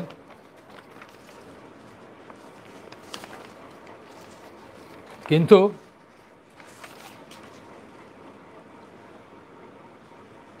এক সেকেন্ড, কিন্তু আসলে ইউরোপ তখন অন্ধকার যুগে ছিল। 8ম 9ম শতাব্দীতে ইউরোপ ছিল কি অন্ধকার যুগে। মিনিং ওয়ার্ড, যখন এই জায়গাগুলো মুসলমানরা দখল করছে, তখন ইউরোপ কিন্তু এত ওয়েল কমিউনিকেটেড, একটা মানে ইউনিফর্মলি নিজেদের একটা সভ্যতা বলে ভাবার পর্যায়ে ছিল না। তারা তখন ছোট ছোট স্টেটলেট বা ছোট ছোট স্টেট বা দেশ বা নেশন স্টেটে বিভক্ত ছিল, এখনও বিভক্ত, এবং তারা এই জিনিসগুলোকে লোকাল ভাবতো। এই যে স্পেন দখল করছে, এটাকে লোকাল ভাবতো, অন্যরা এটা নিয়ে খুব একটা উদ্বিগ্নও ছিল না, চিন্তিতও ছিল না, এবং তারা এইভাবে আমাদেরকে তখন দেখে নাই। তারা এগুলোকে লোকাল একটা ঘটনা মনে করছে, আপনারা কি বলে, বিচ্ছিন্ন ঘটনা মনে করছে। যে জন্য আমরা বলছি যে ইংল্যান্ড থেকে মুসলিম ইউনিভার্সিটিতে স্পেনে পড়তে আসছে ছদ্মবেশে খ্রিশ্চানরা, এইসব পড়ে চলে গেছে, ঠিক আছে।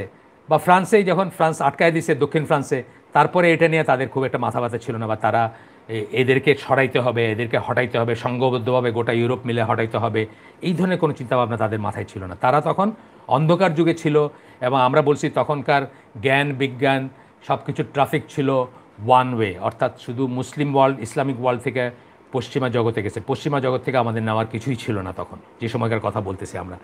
ব্যাপারগুলোকে লোকাল সমস্যা হিসেবেই দেখা হতো তখন। মধ্যযুগীয় অন্ধকার থেকে বের হয়ে নতুন এক সভ্যতার উন্মেষ ঘটতে যাচ্ছে, যখন যা স্টার্ট হইলো, যে মধ্যযুগীয় অন্ধকার থেকে বের হয়ে আসছে, একটু একটু শিক্ষা দীক্ষা হচ্ছে, একটু একটু উন্নতি হতে শুরু করছে, তখনই ক্রুসেডের সূচনা হয়। কি বলছি সালটা? 1096। আর এর আগে কি বললাম? 8ম 9ম শতাব্দীর কথা বললাম। তখন শৈশবের আছে কি ইউরোপীয় সভ্যতাটা, নতুন করে ইউরোপীয় যে সভ্যতার উন্মেষ ঘটতেছে, সেটা এই জাস্ট স্টার্ট করছে এটা, এবং সেটা শৈশবে আছে।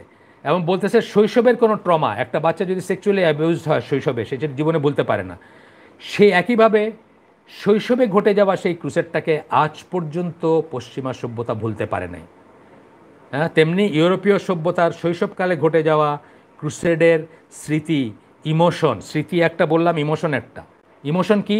যে বারবেরিয়ান্স, ইসলাম, দুনিয়া দখল করে ফেলবে, আমাদের সংস্কৃতি শেষ করে দিবে, আমাদের ধর্ম শেষ করে দিবে, তাদেরকে পবিত্র ভূমির থেকে সরাইতে হবে তথা তাদেরকে আটকাইতে হবে। এই যে ইমোশনটা ইউরোপের, ইমোশন ইউরোপের বা ওয়েস্টের, হ্যাঁ, মানুষ থেকে মুছে যায়নি, রয়েই গেছে। এইখানে আমি একটা উদ্ধৃতি পড়ব 9/11-এর, যেটার জন্য আমি এই বইটা আপনাদেরকে আগে দেখাই ফেলছি, জাস্ট 1 লাইন 2 লাইন পড়ে শোনাচ্ছি। কি বলছে Bush? Few days later the assault, মানে এটার সেপ্টেম্বর 11 কয়েকদিন পরেই George W Bush did this speaking spontaneously মানে স্বতঃস্ফূর্তভাবে কথা বলতে গিয়ে without the aid of advisers or speech writers, কোনো অ্যাডভাইজার ছিল না, কোনো ছিল না সাথে, মানে বলে না যে হুজুর আপনি এটা কইেন না, এটা কইলে সমস্যা আছে। He put word on the new American purpose that both shaped it and gave it meaning. কী বলছে?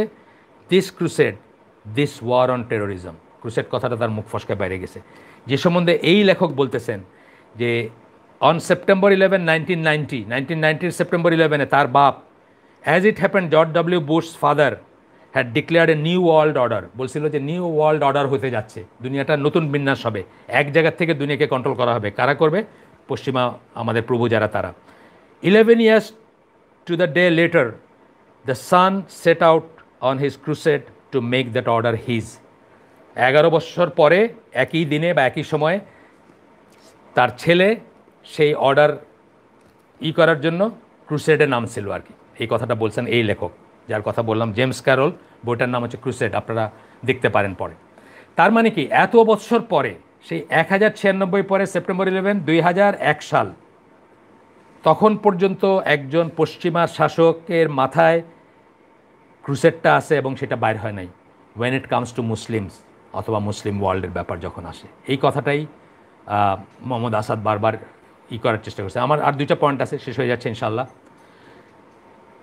এরপরে বলতেছেন জাতিগোষ্ঠী বা দেশসমূহের সীমানা ছাড়িয়ে ইউরোপীয়রা ক্রুসেডে পোপের আহ্বানে সংঘবদ্ধ হয়। জাতিগোষ্ঠী, এখানে জার্মানরা ছিল, ওইখানে ইটালিয়ানরা ছিল, ওইখানে ব্রিটিশরা ছিল, পোপ আহ্বান করছে, সবাই একত্রে একটা বাহিনী করছে।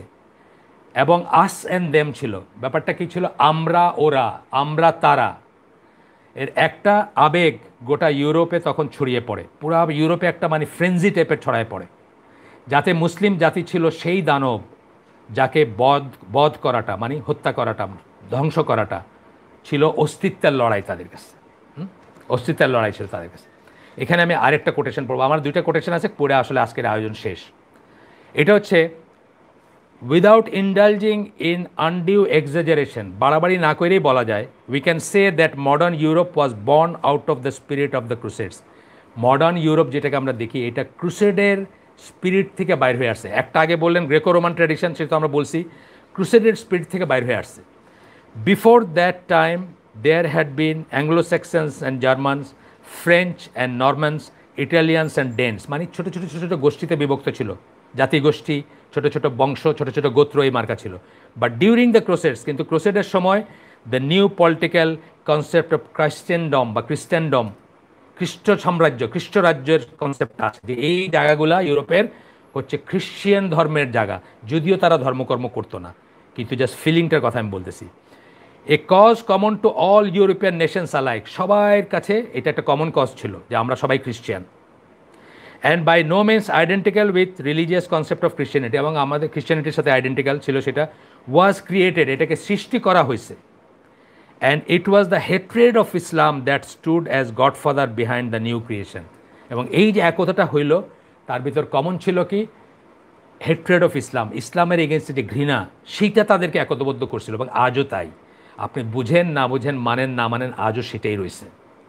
আচ্ছা, এরপরের পয়েন্টটা, শেষ পয়েন্ট এটা, 1 মিনিট 2 মিনিট যদি আমি এক্সিট করি, অর্গানাইজাররা মাফ করবেন। এরপরে বলতেছেন যে একটা আয়রনির কথা বলতেছেন। আয়রনি কাকে বলে? যার জন্য করলাম চুরি সেই বলে চোর, এটা হলো একটা আয়রনি। আপনি একজনকে ফেভার করতে গিয়ে একটা চুরি করলেন, সে টের পায় আপনারা চোর বললো, এটা আয়রনি। হ্যাঁ, একটা করুণ ব্যাপার আর কি। এটার বাংলা কি আমি জানি না, বাংলার যদি কিছু থাকে, এটাকে আমরা আয়রনি বলি, মানে জিনিসটা যা অ্যাপারেন্টলি যা হওয়ার কথা তার উল্টাটা হচ্ছে বা উল্টাটা বোঝাচ্ছে। তো এখানে উনি বলতেছেন যে এখানে আয়রনি কি? ওয়াজ ডিউ টু আচ্ছা, এখানে পয়েন্টটা পড়ি। তার মানে এটা নয় যে ওই বোধ বা আবেগ যারা ধারণ করতো বা করে, আজও যারা করে, তারা সবাই ডিভোট খ্রিস্টান, কথাটা কিন্তু তা না। তারা যে খুব ধার্মিক খ্রিস্টান তা না, মোটেই না। বরং তারাই তাদের জীবন থেকে ধর্মকর্মকে ঝেঁটিয়ে বিদায় করে, খ্রিস্টানিটিকে তারা বিদায় করে দিচ্ছে তাদের জীবন থেকে। কিন্তু খ্রিশ্চান ফিলিংটা আছে যে আমরা সবাই খ্রিস্টান, শুধু এইটুকুই বাকি রয়েছে, এবং সেটাতে তারা একতাবদ্ধ। কিন্তু এটা একটা ফিলিং যা কাউকে শত্রু মনে করলে ডিফেন্স মেকানিজম হিসাবে জাগ্রত করা হয়, ডিফেন্স মেকানিজম হিসেবে জাগ্রত হয়। এই একই জিনিস আপনি পাবেন ইন্ডিয়ান হিন্দুদের ভিতরে। আমি হিন্দুদের সাথে চাকরি করছি, নর্থ ইন্ডিয়ান কাশ্মীরি হিন্দু ছিল আমার সাথে চিফ অফিসার, তামিলনাড়ুর হিন্দু ছিল সেকেন্ড ইঞ্জিনিয়ার। একের সাথে তাদের কোনো কথাবার্তা বৌঠা বসা ছিল না, দুই পক্ষের সাথে আমাদের কথাবার্তা ছিল। কিন্তু ইন্ডিয়া দেশটা টিকে আছে কিসের উপরে? হিন্দুইজমের ফিলিংয়ের উপরে। এক অংশের দেবতা আর এক অংশের মানুষ চিনে না, কিন্তু তারপরে একটা ফিলিং যেটা নিয়ে তারা একসাথে আসে। একই রকমভাবে ইউরোপের মানুষ যে খ্রিশ্চান ধর্মের ডিভোট খ্রিশ্চান তা না, বাট এটা একটা ফিলিং, যা এটাই বলতেছেন উনি আয়রনি বলতে, was due to impulse entirely and unreservedly backed by the Christian church. এই যে তারা মুসলমানদের কাছে দাঁড়াইছে ক্রুসেডে, বা আজও যে তাদের আছে, সেটা খ্রিশ্চান চার্চের থেকে সৃষ্ট করা একটা জিনিস ছিল। ওয়ের is most of the subsequent achievement of the West. অথচ এরপরে ওয়েস্ট বা পশ্চিমা সভ্যতার যে সমস্ত বিজয়, যে সমস্ত অর্জন, সেগুলা became possible only through an intellectual revolt against almost everything that the church stood and stands for. তখন যেগুলো চার্চ বলতো আর এখন যেগুলো চার্চ বলে, সেগুলোর এগেনস্টের একটা বিদ্রোহের থেকে এই সমস্ত অ্যাচিভমেন্টগুলো আসছে, সমস্ত অর্জনগুলো আসছে। আজকের ইউরোপ যে উন্নত শিখরে গেছে সেগুলো আসছে চার্চের ইসেতে। এই জন্য বলতেছেন এটা আয়রনি, যে চার্চ তাদেরকে সংঘবদ্ধ করলো, তারা কিন্তু উন্নতি করলো সেই চার্চের এগেনস্টে বিদ্রোহ করে, এবং যা কিছু চার্চ বলে সেটার এগেনস্টে বিদ্রোহ করে তখনও এবং এখনও করতে করতে কিন্তু তারা এই উন্নত জায়গায় আসছে। এইটাকে আয়রনি বলতেছেন। এটা অনেক জাতের ভিতর আছে, আফগানদের ভিতর যেমন আছে। আফগানরা দেখবেন শত্রুর এগেনস্টে খুব একতাবদ্ধ, নিজেদের ভিতর যখন থাকে তখন মারামারি করে শেষ হয়ে যায়। এর আরও জাতের ভিতর আছে এটা। তো আজকের আমার আলোচনা এইখানে শেষ। সুবহানাকা আল্লাহুম্মা বিহামদিকা আশহাদু আল্লা ইলাহা ইল্লা আনতা আস্তাগফিরুকা ওয়া আতুবু ইলাইক। আমরা যা পড়লাম তার ভিতরে ভালো কিছু, বা যা শুনলাম তার ভিতরে ভালো কিছু শুনে থাকলে সমস্ত প্রশংসা আল্লাহর, আলহামদুলিল্লাহ। খারাপ কিছু শুনে থাকলে সমস্ত ব্যর্থতা আমার, এবং সেটা শয়তানের তরফ থেকে। আল্লাহ আমাদের তৌফিক দেন ভালো যা শুনলাম তার উপর আমল করার। আমরা শুনলাম, একটা আমাদের হইল, চিটচ্যাট হইল, এখান থেকে আমরা চলে গেলাম বাড়ি, তারপরে কালকের থেকে একটা নতুন জীবন শুরু করলাম, কিছুই আমাদের এফেক্ট থাকলো না, তাইলে তো এটা কিছু হইলো না। প্রশ্ন দেখতেছি 2টা পাঠাইছেন কালাম ভাই, আমি পড়ে দিচ্ছি প্রশ্নগুলো। প্রথমে 3টে আসছে এখন by this time. Afzal Hossain Mofik, should we fast according to Bangladesh 9 Julhijjah or should we follow Saudi Arafat day and keep fast? এটা নিয়ে তো আপনার নিশ্চয়ই অনেক বড় বড় স্কলারদের কথা অলরেডি শুনছেন। আমি যে মতটা ফলো করি সেটা বলতেছি, আপনি কি করবেন সেটা আপনি ডিসাইড করবেন। আমরা আরাফার দিনের রোজা রাখবো। রাসূল সাল্লাল্লাহু আলাইহি ওয়াসাল্লাম যে হাদিসে এই কথাগুলো বলছেন, আরাফার দিনের রোজার কথা বলছেন, ওইখানে জিলহজ মাসের কয় তারিখ সেটা উল্লেখ করেন নাই।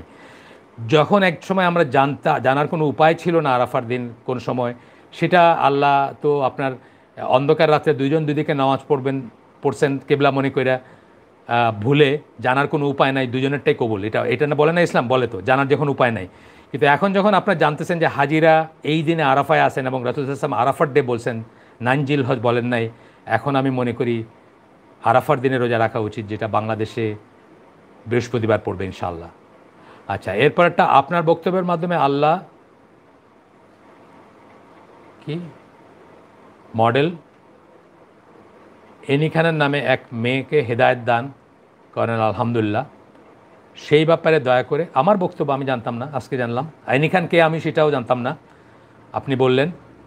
মানে জানতাম না বলতে, উনি যে একজনের কথা আমি কয়েকদিন আগে লেখালেখি দেখছি, উনিই কি তিনি?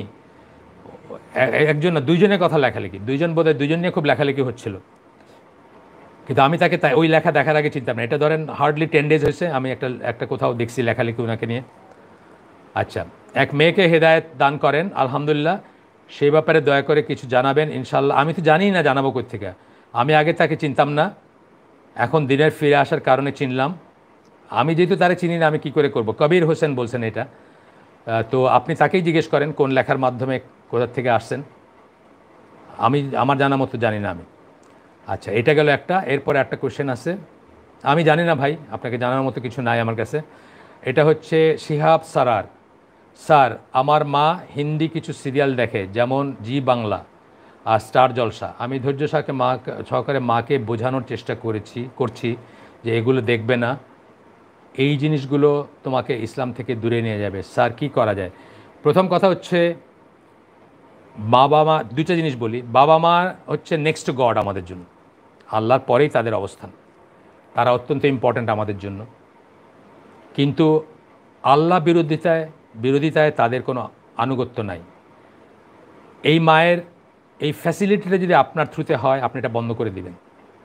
যদি টাকাটা আপনি দিয়ে থাকেন, যদি টিভিটা আপনি দিয়ে থাকেন, যদি বাসাটা আপনার হয়, আপনি বন্ধ করে দেবেন। এখানে কোনো আনুগত্য নাই। যদি তা না হয়, উল্টাটা হয় যে মায়ের বাসা আপনি থাকেন, আপনি এটাতে অংশ নেবেন না। মাকে ভালো করে বোঝাবেন, শুরু করবেন দোয়া দিয়ে, আল্লাহর কাছে দোয়া চেয়ে শুরু করবেন, আল্লাহর কাছে তৌফিক চাবেন। তারপরে মাকে ভালো ভাষায় বোঝাবেন। মা কাফের হইলেও মার সাথে দুর্ব্যবহার করা যাবে না, কিছুতেই দুর্ব্যবহার করবেন না। এবং আপনি আদারওয়াইজ সমস্ত জায়েজ জিনিসে যে আল্লাহর বিধান মেনে চলেন, এটার একটা এক্সাম্পল যেভাবে সেট করবেন, মাকেও আপনি এক্সট্রা সার্ভিস দিবেন, যে অন্যান্য সমস্ত ব্যাপারে এক্সট্রা সার্ভিস দিবেন, যেন মা আপনার প্রতি নরম হয়ে আসেন আস্তে আস্তে। ঠিক আছে? এইটা হচ্ছে একটা ওয়ে আপনার কার সাথে কমিউনিকেট করার। আপনি নিজেই একটা এক্সাম্পল হয়ে যাবেন। আর যত হালাল জিনিসে মা আপনাকে যা করতে বলবেন, ধরেন বললো যে আজকে বাবা একটু লটকন খাইতে ইচ্ছা করতেছে, আপনি আউট অফ দ্য ওয়ে গিয়ে দুনিয়া খুঁজা লটকন নিয়ে এসে তারা দিবেন যে আম্মা এটা খাও, এটা তো হালাল জিনিস, তুমি কইছো আমি তোমার জন্য নরসিংদী থেকে লটকন নিয়ে আসি, কথার কথা আমি বললাম। কিন্তু হারাম কোনো কিছুতে আপনি তাকে ফ্যাসিলিটেট করবেন না, এবং কখনোই তার সাথেই করবেন না। আপনি কখনো তার মতো করেই করবেন না, মানে তাকে ফ্যাসিলিটেট করবেন না বা তার সহায়তা করবেন না, হারাম কিছুতে করবেন না। আর যদি আপনিই সেটার উৎস হন, যেটা বললাম, টাকাটা আপনার, টিভিটা আপনার, বাসাটা আপনার, আপনি অবশ্যই সেগুলোকে বন্ধ করবেন ইনশাআল্লাহ। আর বোধহয় কোনো প্রশ্ন নাই। আমাদের 3টা প্রশ্নই ছিল আজকের জন্য। একটা আসছে, একটা মাত্র আসছে। আচ্ছা দেখি আমি, যেহেতু ওনারা পাঠাইছেন, ওনারা বুঝেই পাঠাইছেন। কেক কুকি বয়, স্যার আপনি জেনারেল লাইনে স্টাডি করে কিভাবে ইসলাম সম্পর্কে এত জ্ঞান অর্জন করলেন? আমরা যারা নর্মাল লাইনে স্টাডি করি, আমরা কিভাবে ইসলাম সম্পর্কে জানব? ফেসবুক চালায়েন না, ইন্টারনেটে সার্ফ করেন না, ইউটিউবে দিনের পর দিন কাটান না, দেখবেন কত সময় আপনার, বুঝছেন? আমি তো বললাম যে রুটিনটা ঠিক করেন, দেখবেন জীবনের অর্ধেক ঠিক হয়ে গেছে। রুটিনটা কি? এশার নামাজের পরে আড্ডা, ইয়ারকি, আউল ফাউল। এশার নামাজ কটা হয় বাংলাদেশে এখন? 8:30। এই তাকওয়া মসজিদে একটু দেরিতে হয়, 9:30 না 9:15 বা 9টা। তারপরে আড্ডায় কী করবেন না, ঘুমাইতে চলে যাবেন। 10টার ভিতর ঘুমাইতে চলে গেলে অটোমেটিক্যালি দেখবেন আপনি 3টার সময় ঘুম ভেঙে গেছে। 3টার সময় ঘুম ভেঙে ওইটা তাহাজ্জুদ পড়বেন, আল্লাহর কাছে কান্নাকাটি করবেন, আল্লাহর কাছে সাহায্য চেয়ে শুরু করবেন জীবনের সব কিছু। তারপরে একটানা কাজ করবেন পারলে সকাল 11টা 10:30 পর্যন্ত। তারপরে লাঞ্চ করবেন 11টায়, আর্লি লাঞ্চ করে একটা ঘুম দিবেন, পাওয়ার ন্যাপ। তারপরে উঠে রাসূলুল্লাহ লাইফ বলতেছি, কিন্তু আমি রাসূলুল্লাহর এটা একদিন আলোচনা করব, তার মানে টাইম ম্যানেজমেন্টটা বলতেছি। তারপরে জোহরের নামাজে যাবেন ঘুম থেকে ওইটা, জোহরের নামাজে পড়ে ইয়াং মানুষ একটানা পড়াশোনা করবেন, কাজ করবেন এশার নামাজ পর্যন্ত, যা যা করণীয় করে। এশার নামাজের পরে খাবেন, এশার আগে, মাগরিবের পরে খাবেন, এশার আগে খাবেন। এশার নামাজের পরে বেশিক্ষণ না জেগে ঘুমায় পড়বেন, দেখবেন কত বরকত সময় আসবে। আপনাকে সৃষ্টি করা হয়েছে ওমা খালাকুল জিন্না ওয়াল ইনসা ইল্লা লিয়াবুদুন। এইটাও যদি মনে রাখেন আপনাকে আল্লাহর ইবাদতের জন্য সৃষ্টি করছে, তাইলে আপনি আর কোনো কিছুকে প্রায়োরিটি দিতেই পারবেন না। পড়াশোনা করবেন, পড়াশোনাটাকে পছন্দ করবেন, ভালো লাগবে, তাইলে হবে। আমি কি আর খুব কিছু জানি না, কিন্তু আমার একটা সময় আমার ভিতরে ক্রাইসিস ছিল, ইনার ক্রাইসিস ছিল। আমার অনেক কিছু জানার দরকার ছিল, আমার নিজের সেফটির জন্য, নিজের সিকিউরিটির জন্য, নিজের ইমানের জন্য দরকার ছিল। সেই সময়টা আমি জানছি। তো এটা আসলে আপনি চাইলে আপনিও পারবেন ইনশাআল্লাহ। আমরা সবাই দোয়া করব, এখানে যারা আজকে আসি সবাই ইনশাআল্লাহ দোয়া করব যে ওনাকে যেন আল্লাহ জ্ঞান দেন। সবাই নিজের জন্য দোয়া করব। আর রুটিনটা কিন্তু আকাশ পাতাল চেঞ্জ করে দিবে আপনার। আর সাথে দিয়ে কি করবেন? Facebook, internet surfing. বিশ্বাস করেন আপনি 200 বছর পড়ে শেষ করতে পারবেন না, তেমন জিনিস অলরেডি ডাউনলোডেড আছে বা অলরেডি বই আকারে আছে। আপনার ইন্টারনেট সার্ফিংয়ে দিন জানার জন্য নেট সার্ফিংয়ের কোনো দরকার নেই। 200 বছর পড়ে শেষ করতে পারবেন না। আপনি আমার সাথে যোগাযোগ করেন, আমি আপনি একটার পর একটা বই দেবো, 200 বছর পড়তে পারবেন আপনি। দিনের বই, ইসলামের বই। আমি যেগুলো বাইরের বই বলতেছি, আমি যেগুলো আজকে বললাম একটাও দিনের বই না, এগুলো সব বাইরের বই। যেগুলো আজকে নাম বলছি, ক্রুসেডের ইতিবৃত্ত বলছি একটা, আর একটা বলছি ক্রুসেড জেমস ক্যারলের, আর ইসলাম এট দ্য ক্রসরোড, 3টা বই আমি বলছি। আর আরেকটা কোটেশন আমি নেক্সট দিন বলবো, আজকে বলি নাই, খুব সুন্দর একটা কোটেশন, নেক্সট দিন বলবো। তো এগুলো সব হচ্ছে বাইরের, একটাও আপনার দিনের বই না। ঠিক আছে, এখন আপনি যার কথা বললে তার তো শেষ হইলো আমার, ওনার কালাম ভাই, তাহলে আমার মনে হচ্ছে যে শেষ আজকের জন্য। আল্লাহ আমাদেরকে তৌফিক দেন আমরা যা শুনলাম তা আমল করার। ইনশাআল্লাহ আপনি আমার সাথে যোগাযোগ রাখেন, আমি আপনাকে গাইড করবো, কিন্তু প্রথমে আপনি আপনার রুটিন ঠিক করেন। রুটিন ঠিক করলে দেখবেন 90% ঠিক হয়ে গেছে। আমি তো দেখি এই যে হোয়াটসঅ্যাপে মেসেজ পাঠাইলে কে পাঠাইতেছে, কখন পাঠাইতেছে, 2টা 3টা 1টা মেয়েরা মেসেজ পাঠায়, মেয়েরা হোয়াটসঅ্যাপে মেসেজ চালাচালি করতেছে রাত্রে 1টা 2টা 3টায়। আমি ঘুমাই কখন? এরা সকালে ঘুম থেকে উঠতে পারে না, হাজব্যান্ড নিজের হাতের নাস্তা বানায় খায়, অথবা অফিসে গিয়া অফিসের ওই সুন্দরী সেক্রেটারি চা নাস্তা বানায় এনে খাওয়ায় আর কি। এদের এদের এরা এরা নাস্তা বানাবে কখন? এদের ছেলেপেলেরা না খায় স্কুলে যায়, স্কুলে গিয়ে স্কুলে ক্যাফেটেরিয়া থেকে ওই জাঙ্ক ফুডগুলো খায়, মোটা মোটা বার্গার খায় আর চিপস খায় আর ওবেস হয়, বুঝছেন না? লাইফের রুটিন ঠিক করেন, রুটিন যতদিন ঠিক না করবেন কিছুই ঠিক হবে না। রাসূল সাল্লাল্লাহু আলাইহি ওয়াসাল্লামের ওই লাইফ এটা পড়বো একদিন আমি ইনশাআল্লাহ। টাইম ম্যানেজমেন্টটা অদ্ভুত সুন্দর, দেখবে আমি যা বলছি তাই, যে এতক্ষণ যা বলছি তাই, কিন্তু এটা আমরা একদম মানে ইসে দেখবো আর কি, কাগজে কলমে দেখবো, সময় ধরে ধরে দেখবো ইনশাআল্লাহ। তাহলে আজকে আর প্রশ্ন নাই সবাই? কালাম ভাই আজকে তাহলে শেষ করে দেই, আমি তো আমার কাছে আর আসে নাই প্রশ্ন, 1 2 3 4 4টা প্রশ্ন আবারও। তাইলে আসসালামু আলাইকুম ওয়া রাহমাতুল্লাহি ওয়া বারাকাতুহু।